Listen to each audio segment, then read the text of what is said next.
Hello, dear friends. Today is the 12th of November, and I'm happy to see you. This is an English fairy tale, The Golden Ball. Once upon a time, there lived two lasses, who were sisters, and as they came from the fair, they saw a right handsome young man standing at a house door before them. They had never seen such a handsome young man before. He had gold on his cap, gold on his finger, gold on his neck, gold at his waist. And he had a golden ball in each hand. He gave a ball to each lass, saying she was to keep it, but if she lost it, she was to be hanged. Now the younger of the lasses lost her ball, and this is how. She was by a park pulling, and she was tossing her ball, and it went up and up and up till it went fair over the pulling. And when she climbed to look for it, the ball ran along the green grass, and it ran right forward to the door of a house that stood there. And the ball went into the house, and she saw it no more. So she was taken away to be hanged by the neck till she was dead, because she had lost her ball. But the lass had a sweetheart, and he said he would go and get the ball. So he went to the park gate, but 'twas shut. Then he climbed the railing, and when he got to the top of it, an old woman rose up out of the ditch before him and said that if he wanted to get the ball, he must sleep 3 nights in the house, so he said he would.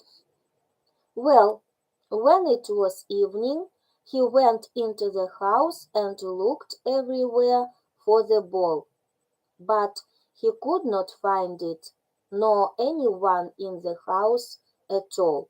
But when night came on, he thought he heard bogles moving about in the courtyard. So he looked out of the window, and sure enough, the yard was full of them. Presently he heard steps coming upstairs, so he hid behind the door and was as still as a mouse. Then in came a big giant 5 times as tall as the lad, and looked around, but seeing nothing, he went to the window and bowed himself to look out. And as he bowed on his elbows to see the bogles in the yard, the lad stepped behind him, and with one blow of his sword he cut him in twain, so that the top part of him fell in the yard, and the bottom part remained standing, looking out of the window.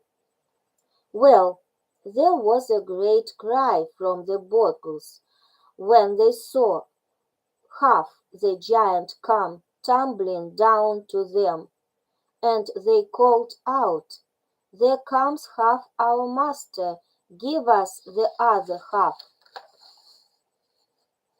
Then the lad said, "It's no use, thou pair of legs standing alone at the window, as thou hast no eye to see with, so go join thy brother." And he cast the lower part of the giant after the top part. Now, when the bogles had gotten all the giant, they were quiet.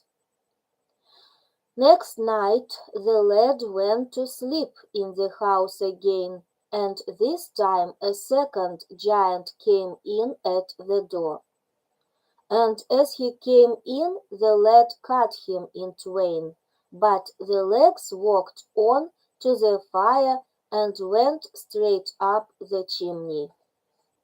"Go, get thee after thy legs," said the lad to the head, and he cast the other half of the giant up the chimney. Now the third night nothing happened.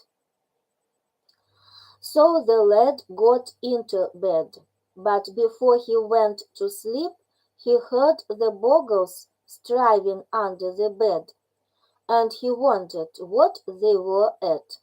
So he peeped and saw that they had the ball there and were playing with it, casting it to and fro.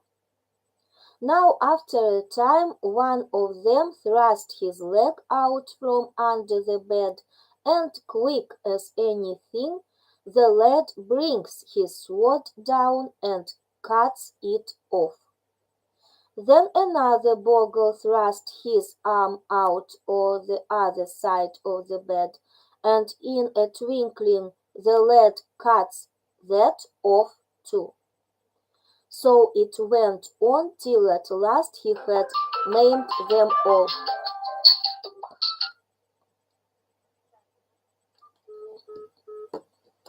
He had maimed them all, and they all went off, crying and wailing, and forgot the ball. Then the lad got out of the bed, found the ball, and went off at once to seek his true love.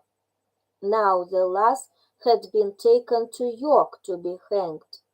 She was brought out on the scaffold, and the hangman said, "Now, lass, thou must hang by the neck till thou be'st dead." But she cried out, "Stop, stop, I think I see my mother coming. O mother, hast thou brought my golden ball, and come to see me free?" And the mother answered, "I've neither brought thy golden ball, nor come to set thee free, but I have come to see thee hung upon this gallows tree." Then the hangman said, "Now, lass, say the prayers, for thou must die." But she said, "Stop, stop, I think I see my father coming. O father, hast thou brought my golden ball, and come to set me free?" And the father answered, "I've neither brought thy golden ball, nor come to set thee free, but I have come to see thee hung upon this gallows tree." Then the hangman said, "Hast thee done thy prayers? Now, lass, put thy head into the noose." But she answered, "Stop, stop, I think I see my brother coming."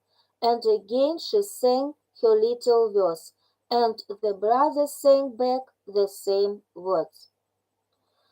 And so with her sister, her uncle, her aunt, and her cousin. But they all said the same, "I've neither brought thy golden ball, nor come to set thee free, but I have come to see thee hung upon this gallows tree."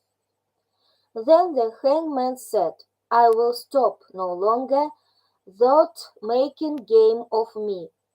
Thou must be hung at once." But now at long last she saw her sweetheart coming through the crowd, so she cried to him, "Stop, stop, I see my sweetheart coming. Sweetheart, hast thou brought my golden ball, and come to set me free?" Then her sweetheart held up the golden ball and cried, "I have brought to thee thy golden ball, and come to set thee free. I have not come to see thee hung upon this gallows tree. So he took her home then and there, and they lived happy ever after.